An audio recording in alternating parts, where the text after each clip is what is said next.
ایک نوجوان جو اپنی محنت سے ایک چھوٹا سا بزنس کھڑا کرتا ہے، جو IBA جیسی یونیورسٹی سے گریجویٹ ہوتا ہے، جو اپنے ہاتھوں سے اپنا خواب حقیقت میں بدلتا ہے اور پھر ایک رات صرف 10 منٹ کے لیے گھر سے نکلتا ہے اور کبھی واپس نہیں آتا۔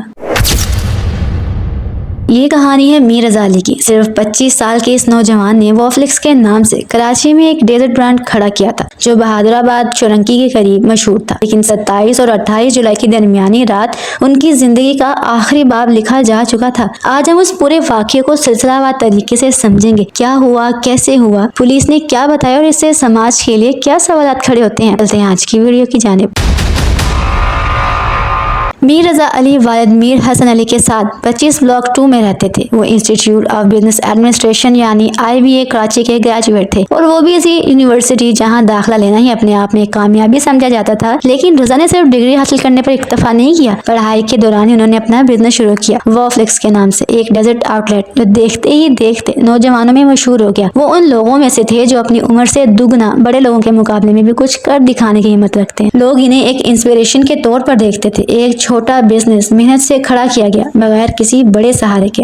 اب آتے ہیں اس رات کی طرف جو سب کچھ بدل گیا۔ پولیس رپورٹس اور FIR کے مطابق رضا رات کے وقت اپنی دکان سے گھر واپس آئے۔ پھر تقریباً رات 4 بجے انہوں نے اپنی والدہ کو بتایا کہ وہ بس 10 منٹ کے لیے باہر جا رہے ہیں۔ وہ 10 منٹ کبھی ختم ہی نہیں ہوئے۔ جب وہ واپس نہیں آئے تو ان کی والدہ نے انہیں کال کرنے کی کوشش کی، لیکن موبائل فون بند مل رہا تھا۔ گھر والوں نے خود تلاش شروع کی، مددگار 15 ہیلپ لائن سے رابطہ کیا، اور جب کچھ پتہ نہ چلا تو ان کے والد نے فیروز آباد پولیس اسٹیشن میں اغوا کی FIR درج کروا دی نامعلوم افراد کے خلاف۔ اگلے دن بدھ کو وہ خبر آئی جس کا ہر کوئی خوف محسوس کر رہا تھا۔ عیدی حکام اور پولیس نے گلستان جوہر بلاک 1 میں شادی ہال کے قریب جھاڑیوں سے ایک لاش برآمد کی۔ لاش کی حالت ایسی تھی کہ شناخت مشکل ہو رہی تھی، جسم پر جلنے کے نشانات موجود تھے۔ آخرکار ان کے والد نے ان کے کپڑوں سے ان کی شناخت کی۔ 2 دن کی لاش اتنی خراب حالت میں تھی کہ اس کا چہرہ ناقابل شناخت بنا دیا گیا تھا، یعنی شاید اس پر ایسڈ بھی ڈالا گیا تھا، لیکن پولیس رپورٹ کے مطابق ایسا کچھ بھی نہیں اور اس پر کوئی بھی جلنے کے نشان نہیں۔ حالانکہ میر رضا کے والد نے اس کے کپڑوں سے اس کی شناخت کی کیونکہ چہرہ ناقابل شناخت تھا۔ پوسٹ مارٹم رپورٹ کے مطابق رضا کو تشدد کا نشانہ بنایا گیا اور پھر سینے میں گولی مار کر قتل کیا گیا۔ لاش جناح پوسٹ گریجویٹ میڈیکل سینٹر بھیجی گئی، جہاں پوسٹ مارٹم ہوا اور اندازہ لگایا گیا کہ لاش 1 سے 2 دن سے وہاں پڑی تھی۔ فیروز آباد پولیس اسٹیشن اس کیس کی تحقیقات کر رہی ہے۔ اب تک جو معلومات سامنے آئی ہیں، رضا کے گھر والوں نے بتایا کہ ان کی کسی سے